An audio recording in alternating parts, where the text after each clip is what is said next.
Teaching number 92. For you is a holiday that you hear my word.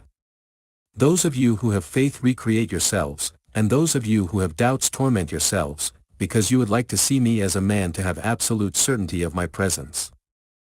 Do not fear, the Master tells you, because even without seeing or touching me, you will come to believe.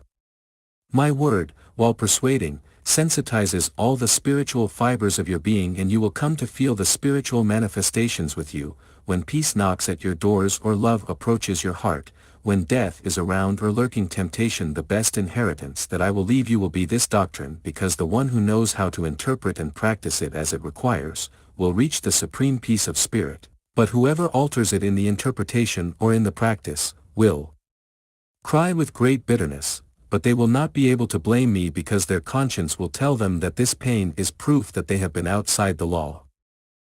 Also on earth your parents inherit you with teachings and advice, and those who obey and respect them, invariably reap good fruits in the path of their lives. But those who ignore and forget their words, giving more value to the material goods they receive as part of their inheritance than to the lessons of love they received, are exposed to fall and vicissitudes. Ask yourselves, is it fair that those children who have failed, when they feel the rigors and sufferings that are a consequence of their disobedience, say that it is their father who has punished them? No, my children, it is your deeds that always bring you a reward or a punishment. Beloved disciples, I am giving you my lesson in love. In the midst of this humility in which my manifestations take place, there is my sanctuary, that spiritual temple where rites are not celebrated, nor does the false splendor of the liturgies dazzle you, where you only hear a voice that is sometimes sweet and consoling, sometimes profoundly wise, and sometimes severe and righteous. That is the reason why you never get tired of listening to it, and you always feel subjugated by it, because although my lessons bear an outward resemblance to each other, you have come to discover that they are different in their meaning and lead you progressively to the spiritual knowledge of my truth. From various places on earth you come to listen to me, and I give you the name of representatives. If you are a father or a mother of a family, I receive you as representatives of the home. If you are a child, I receive you as representatives of the family. Those of you who come from a region, I take you as representatives of it, and if you come from a distant country, I appoint you as representative of your nation. For me, you are all my children, my beloved disciples whom I teach without any distinction. To those who doubt my word I say to wait, to keep the doubt in your heart and close your lips. Instead, open your ears, your understanding, and your heart, because it is a time of surprises and wonders that can only be witnessed and confirm those who are prepared. The final battle is already taking place, and it is necessary that you have weapons to fight and a shield to defend yourselves, but since this judgment is not as the world has expected, it has not realized that it is already within it. All those who have awakened, if they have charity from their brothers, sound the alert and testify to the good news among humanity. I see among this people many who, being able to speak to give testimony, remain silent. On the other hand, others who, without having understood my teaching, are tireless talking about it without knowing its meaning and significance, and for this reason many times they fall into prevarication. To these I tell them to study and prepare first, so that there is no cause for someone to be confused or misjudge my work. I also warn you that one who will take my word as a sword to wound his brother, or as a scepter to humiliate him, cannot be said to be my disciple. As well as the one who gets excited when talking about this doctrine and loses his calm, because he will not raise any seed of faith. Prepared disciple will be the one who, when your faith is attacked, in the most sacred of your beliefs, know how to remain serene, because you will be like a lighthouse in the middle of a storm. Listen tirelessly to me, so that your faith increases and you satisfy the longing for elevation of your spirit. The lesson that I gave you in the second era, a lesson that many have not understood and others have forgotten, in this time I will make it understood by all, and also that it be fulfilled through my new teachings. You, who have received these revelations, are the ones to announce to humanity my new manifestation through human understanding. Who do you want to give this testimony, if not you? If you expect the princes or ministers of religions to bring this good news to humanity, you are in error, because truly I tell you that even if they looked at me, they would not open their lips to say to humanity, "Here is Christ, go to him." No disciples, they will not be the ones who announce me nor the ones who open new paths to the men of this time. Instead, my word prepares you without ceasing, so that you speak faithfully of what you saw and heard from me, and above all so that you confirm it with your worship and your works of love towards your brothers. Let my word fill you with strength, so that you are not weak in trials. Remember that the path of virtue is sometimes strewn with thorns and temptations. Understand how delicate this work is, beloved disciples, and all that you have to analyze and watch over so as not to fall into errors or sow division among your brothers. Keep my word and you will be strong, because I come to build temples that resist the strongest gales. No one tell me that you feel tired to undertake this journey, because it will not be the Spirit that speaks this way, but the matter. I tell you that it is enough for you to detach yourself a little from the material world in which you live so that you feel free of tiresome burdens. The elevated spirit does not experience fatigue, it is the body that is fatigued in the material struggle. This spiritual mission, carried out with love, does not overwhelm or tire you, instead it lightens the sorrows of your life and strengthens the body in the spirit. I must tell you, disciples, that he who feels love for his fellow men does not experience fatigue. Do you think that if I did not love you as I love you, I would have accepted the trial and the sacrifice to which you subjected me at that time? But my love for humanity gave strength to Jesus, and in him I carried out my redeeming work. Understand that according to your love for your fellow men, so will be the strength with which you will be able to bear their offenses and the weariness that your mission makes you experience. Pray, strengthen yourselves in good, so that you erase your imperfections and feel more worthy of my love every day. In this blessed hour, my divine ray has touched the minds of my spokespersons in the different venues consecrated to this communication, and that light has become a word of life for the spirit of my people. This manifestation is similar to that in which the manna descended on the hungry people and fed them in the days of scarcity in the desert. No one is afraid of being alone, because you have seen that at all times I have given you proof of my presence. Do you not feel how my charity is separating you little by little from everything that is superfluous and harmful? I am pleased that you purify yourselves in the spring of pure waters that my teachings offer you, so that clean, you may be worthy of my revelations. Here, disciples, the announced time, in which my spirit would be poured out on all spirit and on all flesh, in which humanity would have spiritual visions and symbolic and prophetic dreams, is this. Observe how spiritual gifts make themselves felt among men of different peoples. But among all there is one, ignored and humble, in which the spiritual manifestations have become clear, precise and fair. In him I have come to make my voice as Master heard, revealing to him the purpose of those gifts, pointing out the right path for him to carry out his mission. This is my people, on whom my revelations will descend, the successor of that ancient people that was called Israel in the early times and that now reappears in the world, carrying in its spirit the mission of making my truth known to humanity. This people hears my voice at this time and feeds on me, as a branch of the eternal vine. Each of their children must give the world the fruits of the tree from which they took life. My word as irrigation of pure waters will fertilize and prepare them so that they never receive the irrigation of contaminated waters, because then the flavor and the sap of the spiritual fruit of this people would no longer be that of the divine tree. In these times of materialism, my lessons of love have been forgotten due to the darkness that surrounds humanity, but I tell you to look for them in your spirit, from where they cannot be erased, because there all your gifts remain latent like an inextinguishable lamp that illuminates the path that you must follow until you reach the award that I have promised you. I have come to gather my people to pour out my wisdom on them. Only I can discover those who will serve me. In 3 ages I have sought disciples to teach them my lesson and prepare them as my emissaries. In each one of those eras I have manifested myself in a different way, and my presence has surprised men, because they have not been able to prepare themselves to listen to me, even knowing that the time has come for these events to take place. And when I have been in front of them, they have not recognized me, despite the fact that my word has offered them the same essence, because the purpose of my teachings has been the same in all times. I tell you that whatever way I manifest myself before you, you will be able to recognize me, since I always show you my love. The ways I have used to make myself present to humanity have not been a disguise to hide myself from their eyes, but rather a means of limiting myself to be understood, to test their faith and give them confidence in me. You who are not sure of this communication, keep quiet until the conviction comes to you.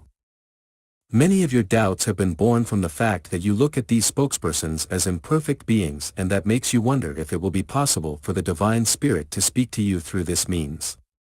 But I ask you, where are the pure of heart and the righteous to manifest me in them? I do not find them on earth, neither among the elderly, nor among the maidens, not even among children, less among philosophers or men of science, nor among the ministers of the various religions. So, I have searched among the humble ones who, in addition to having a virgin mind, have sufficient spiritual evolution, and they have served me with true love. If I make you hear my word through human lips without letting me see, it is to give you an opportunity to make merits and repeat that phrase that I gave you in the second era when I told you, "Blessed are those who have believed without seeing." When these times of my communication have passed, you will understand that I looked for you as the most worthy means, for being my children, to express through your understanding my love and my desire to elevate you to me. Do not doubt the value that you represent for me. My love has proven to you from the moment I sent you to the paradise of my creation. There I have given you everything you need for your recreation and subsistence, but also for your spiritual elevation. In that pleasant garden you can know and love your Creator, discovering in your own spirit the gifts and attributes of the one who has given existence. The man on earth is a prince to whom my love and my justice gave that title, and the order he received from the beginning was to rule the earth. On the divine gift of your free will I placed a beacon of light that illuminates the path of your life, consciousness. Freedom to act and the light of conscience to distinguish good from evil, are two of the greatest gifts that my Father's love inherited to your spirit. They are in man before he is born and after he dies. The conscience guides him and does not depart from him in despair, or in loss of reason or in agony, because it is intimately linked to the spirit. If you understand all this that I teach you, will you continue to think that it is not worthy for my spirit to communicate with humanity through my own children? How poorly you know your Father and how little you know yourselves. This is a time of surprises, of signs and wonders, and you must be alert so that my revelations will not go unnoticed by you. Observe, feel, meditate. Not only the divine word speaks to you, the entire creation also speaks to you without ceasing in its language and points out the path of your duties. I find you at this time able to understand the book of spiritual wisdom, and achieve great progress if you know how to concentrate in the depths of your being, allowing your spirit to turn on the light of your faith and with it illuminate the path of your evolution. If I have ever told you to listen and shut up my teaching, it is because yesterday humanity killed my prophets and even Jesus, your master, but it did not take long for men to verify that all those revelations and prophecies that they bequeathed to them were fulfilled. You, already with that experience, would you dare to deny my prophetic word again, thereby giving spiritual death to my new interpreters? Seek in the testimony of my prophets of the early times, the announcement of this communication through human understanding, and truly I tell you that you will find it there. If until now men have not discovered that prophecy, it is because reading, they have not been able to understand or interpret the divine word.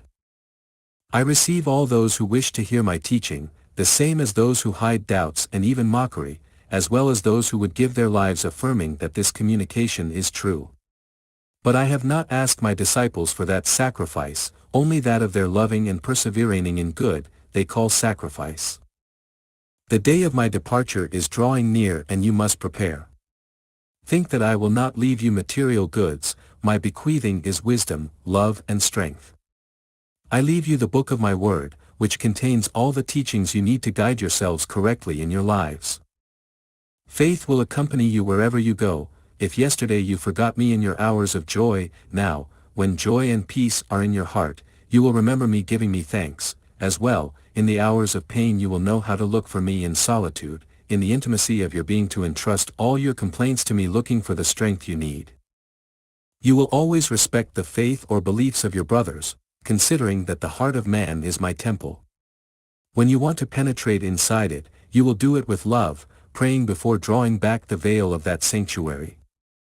Do not imitate those who without apprehension and without respect, cross the threshold of that sacred enclosure that is the spirit, turn off their lamp, destroy the offerings and destroy the altar because they will become rapists and profaners of my temple. In many hearts you will find altars of fanaticism on which an idol stands. That does not matter to you. You will know that the offering is good, that it is sincere and that it comes from an innocent heart that addresses me. This is how I teach you respect and charity, the only keys with which you can open hearts. Remember that now and in all times, I have revealed to you the way in which you must worship your Father. Many of you are aware of this, but when you observe how the various religions and sects have complicated worship, you think of the struggle that will have to come among humanity when the ideal for spirituality arises in the world, striving for simplicity and the purity. It is true that fanaticism for traditions, false religiosity and idolatry have taken deep root in the hearts of people, but do not grieve thinking about the struggle that awaits you, because your faith will suffer. Remember that I have told you that I am inviting you with all my heart to rise and approach me, and that in this fight that awaits my disciples from all over the world, they will be protected and strengthened by my love. No one will feel abandoned to their own strength and their faith will lead them to victory. Understand why I manifest myself to you with insistent eagerness. I do not want you to sleep or to be filled with fear before imaginary dangers. Seek spiritual elevation in this world and have no idea other than that you are looking for brothers and not enemies, brothers to whom you will take my message of fraternity and spirituality. O timid and weak disciples in your faith, I tell you that you need to understand my teaching and affirm yourselves in it so that you feel strong and do not experience fear for the battle that lies ahead. To help you in your mission, I am preparing your spirit and your matter so that they know how to cross with courage, serenity, and faith, through the confusions that you find on your way. Do not fear the ignorance of your relatives and friends, do not be intimidated if they despise you for this reason, temper your heart from now on in my doctrine, which is the best anvil. Be humble before these tests, know how to be worthy and fight with humility so that you know how to forgive all offenses, if you want my seed sown in you to bear fruit of love and germinate in the hostile and arid lands of the human heart. If you want to take me in Jesus as a model, think that I, as a man, was unknown, persecuted, denied and mocked from my birth until the end of my path that was the cross. Even in the hour of my agony, many rejoiced in my pain and celebrated my death. But don't let that memory frighten you, don't let it seem difficult for you to practice my teaching. Also my disciples of that time found it difficult and yet they fulfilled their mission. They saw their Master triumph over the world, defeat death, carry out his redeeming work in his path, and that is why after his departure, they knew how to follow in his footsteps. They made charity their law, and love for their brothers, their true life. They are a beautiful example for you, disciples of the third era, to whom I say, come to me, sick in body and spirit, I will not reject you because of your weakness. Hear my word and let it be as the balm that heals your wounds. How many of you are surprised to find with tears of tenderness in your eyes upon hearing my word, when just a few moments ago you were given over to the vanities of the world? I have been giving you this lesson for a long time and I still do not find the infants converted into disciples, but I will continue to give you my word until I make you good teachers. I have taken pleasure in choosing the ignorant of the knowledge of this world, because their understanding has the simplicity and clarity that is necessary to possess to understand spiritual wisdom.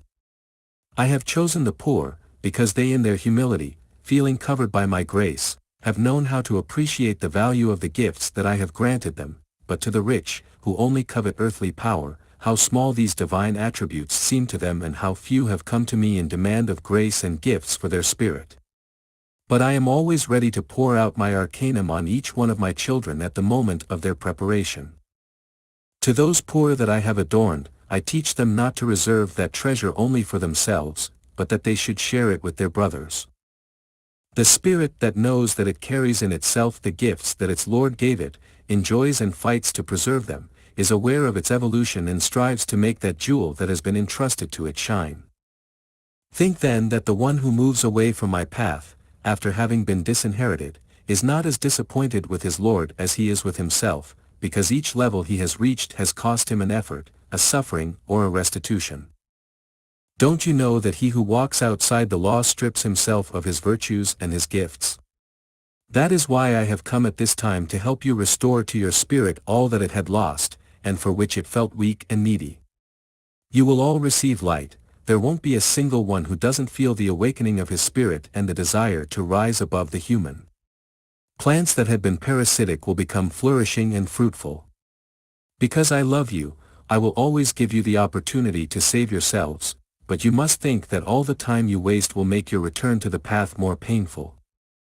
Today I have come to separate you from the prevailing evil so that you can listen to my word in peace and at the same time meditate and analyze it. Keep in mind that the thirst of the Spirit is only quenched with the pure water of love and charity. If you have had servants in the world and have known honors, you will have to renounce all this to become useful, attentive and humble servants of your brothers. You have served the world a great deal and now you must serve your God in obedience to my mandates. The world has given you joys and it is time for you to prepare your spirit to penetrate the spiritual valley where you will have full satisfaction if you have known how to live fulfilling my law of love. Take advantage of your stay on earth, to love and give sweetness in exchange for bitterness. Observe these beings for whom through I give you my word, and you will see how, despite the troubles they encounter in their lives, they know how to pour sweet words in the moments of my communication. Can you imagine the essence that Jesus' teachings had at that time and the joy of the multitudes who listened to him? It was the voice of the kingdom of heaven, before which the spirit of the disciples bowed.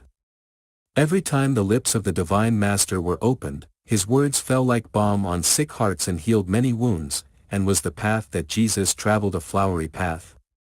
No, disciples, your Calvary began in the manger in Bethlehem. That is why that word that was the voice of the one who came to suffer to save you, raised in many hearts firm resolutions of amendment, thus transforming the existence of many beings who had lived in darkness and who later felt illuminated by the fire of love of his word. The dead to the life of grace resurrected full of hope and faith, and men with selfish hearts, hard and cruel, wept with repentance and felt moved to pour out their charity, loving those who they had looked at with indifference and even with contempt. Only I saw many of those miracles of conversion take place, because for many of my disciples they went unnoticed. And now in this time, this prodigy is performed again by receiving the essence of this word. I discover among the multitudes that listen to me, the men who were sunk in vice, who rebuild their lives and rise up practicing the virtue that they did not know before. I look at the families that come together to follow in my footsteps and at the married couples that have strengthened their bonds in the ideal of spirituality that my doctrine has inspired in them. I also see among my servants that yesterday they were outcasts on earth and slaves of sin, that today they have freed themselves, and those who came with a burden of suffering, that now they have peace in their hearts and know how to share it with their brothers. It is that my word, through human understanding, has the strength, essence and persuasion as the one I poured out on Jesus had, despite the lesson that I give you today through lips that sin and profane. How will my communion with your spirit be, when you have achieved greater purity? O disciples, make an effort, develop the gifts of humility and charity, and in this way you will give your spirit the opportunity to purify itself and rise. Be with me so that you may live forever. I watched many of you wander carrying death in their hearts, without finding a hand to point out the path of virtue and peace, until the echo of my word and its voice that called you reached you, made you awaken to a new life and experience the joy of returning to me. Your spirit had been blind, dumb and deaf to all spiritual practice, but deep down it longed to possess this knowledge, and waited. That inner struggle was not understood by your mind, and therefore you did not find justification for the lack of peace and joy in which you lived. It was then that my presence shone like a beacon in the darkness of your spirit, and you instantly recognized me, telling me, Lord, you are the one I waited so long for. And since then I took you as my infants, teaching you to spell the first syllables of this book that day after day has been revealing to you the content of its pages. I chose you because of the humility of your heart, so that submissive to me you could carry my doctrine everywhere, and in this time of evil and misery you sow my seed of love in the hearts of your brothers, which is a propitious field for conversion into virtue. I have come to resurrect all the spirits that have died to grace and to teach you what you could not find in the sciences or in philosophy, spirituality. Religions sleep a sleep of centuries of routine and stagnation, while the truth has remained hidden. But those who know the commandments of Jehovah and the word of the Divine Master, will have to recognize in this voice that speaks to you now, the voice of the Spirit of Truth, promised for these times. Humanity asks for supernatural proofs to believe in my existence and in the immortality of the Spirit, and in truth I tell you that I will give them those proofs in this time of great accomplishments and fulfillment. The new generations will not hear my word in this way, because I have reserved the communication from spirit to spirit for them.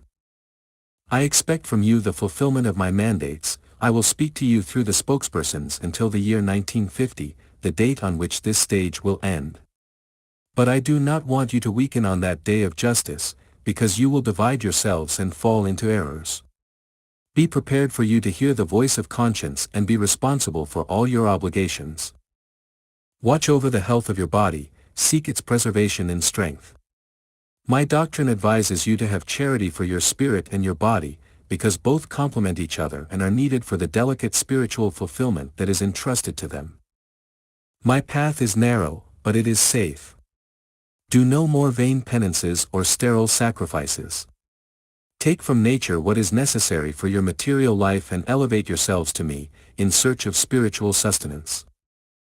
Beloved people, bring peace so that just as you have been comforted in this time of pain, you know how to comfort those who weaken in life, under the weight of great trials. You who have been healed and who have received gifts and graces from the Father, tomorrow you will be called by men, the rich in spirit. My peace be with you.